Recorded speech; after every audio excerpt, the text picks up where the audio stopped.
Bombay high court ने bulldozer कार्रवाई को लेकर के जो फैसला सुनाया है, यह फैसला उन सरकारों के लिए एक तरह से तमाचा है जो सरकारें बिना किसी जांच पड़ताल के और दोष सिद्ध होने से पहले लोगों के घरों को, मकानों को, दुकानों को जबरदोज कर देती है, बुलडोजर कार्रवाई के जरिए से नेस्तो नाबूद कर देती है।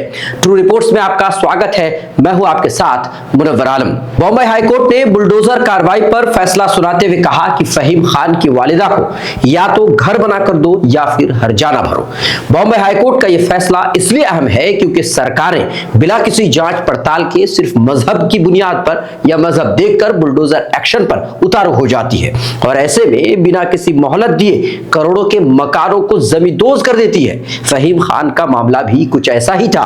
आपको याद होगा 17 मार्च 2025 को औरंगजेब की कब्र हटाने को लेकर दक्षिणपंथी संगठनों के द्वारा पुतला जलाने के बाद हिंसा भड़क उठी थी। इस मामले में पुलिस ने माहौल बिगाड़ने वाले भगवा उपद्रवियों के खिलाफ कोई कानूनी कार्रवाई तो नहीं की, लेकिन कई मुस्लिम नौजवानों के साथ फहीम खान को मास्टरमाइंड बना करके गिरफ्तार कर लिया गया और फिर फहीम खान की 3 मंजिला मकान पर बुलडोजर चला दिया गया।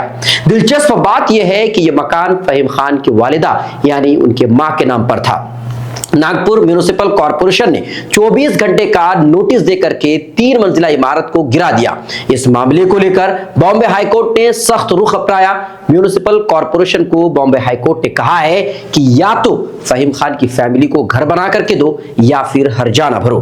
नागपुर म्युनिसिपल कॉर्पोरेशन ने बिना समय दिए घर को बुलडोज कर दिया, जबकि सुप्रीम कोर्ट ने बुलडोजर कार्रवाई पर सख्ती से रोक लगा रखा है। लेकिन नागपुर म्युनिसिपल कॉर्पोरेशन के ऑफिसरों का यह कहना है कि सुप्रीम कोर्ट का जो फैसला है हमें उनकी जानकारी नहीं थी, हम उससे बाखबर नहीं थे।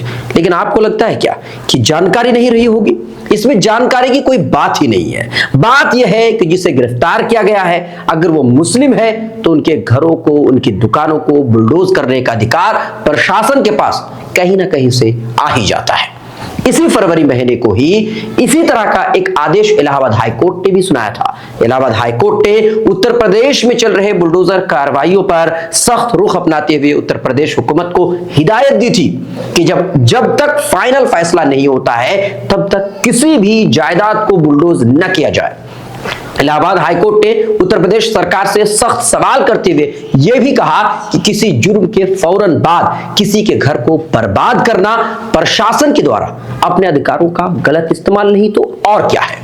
आपको अयोध्या गैंग रेप केस याद होगा जिसमें 2 लोगों को गिरफ्तार किया गया था।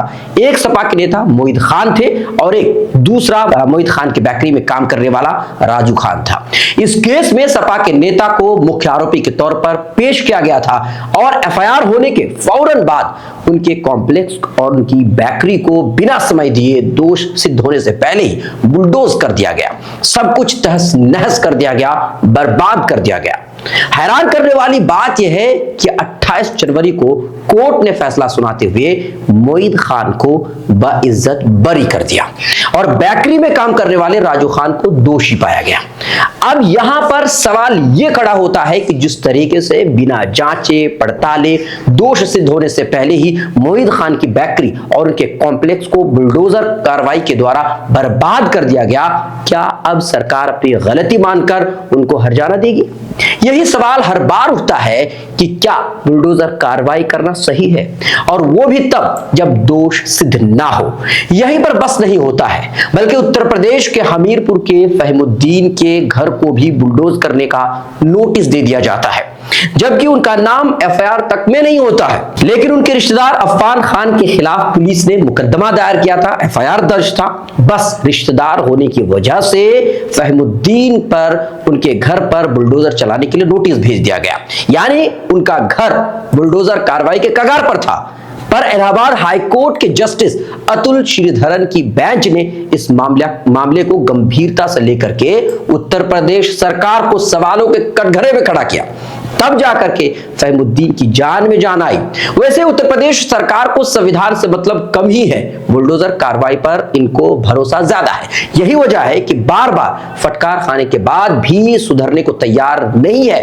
बुलडोजर कार्रवाई पर मीडिया ट्रायल भी एक गंभीर मुद्दा है। किसी भी मामले में अगर मुस्लिम आरोपी है तो बुलडोजर कार्रवाई को सही ठहराने में कोई कोर कसर नहीं छोड़ते। आप मोहित खान वाले मामले को देख सकते हैं, आपके सामने कई सारे स्क्रीनशॉट हमें लगा दिए हैं, थंबनेल हमने लगाए हैं, देखिए और सोचिए किस कदर ये लोग मीडिया ट्रायल करते हैं और दोष सिद्ध होने से पहले ही मुजरिम बना करके लोगों के सामने चरित्र का चीरहरण कर देते हैं। बहरहाल अलग अलग अदालतों की तरफ से बुलडोजर कार्रवाई पर जिस तरीके से सख्त रुख अपनाए जा रहे हैं, ये एक उम्मीद की किरण है।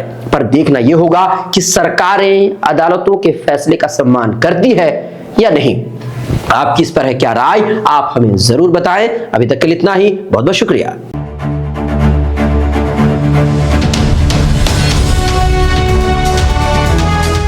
ट्रू रिपोर्ट्स, सच आप तक।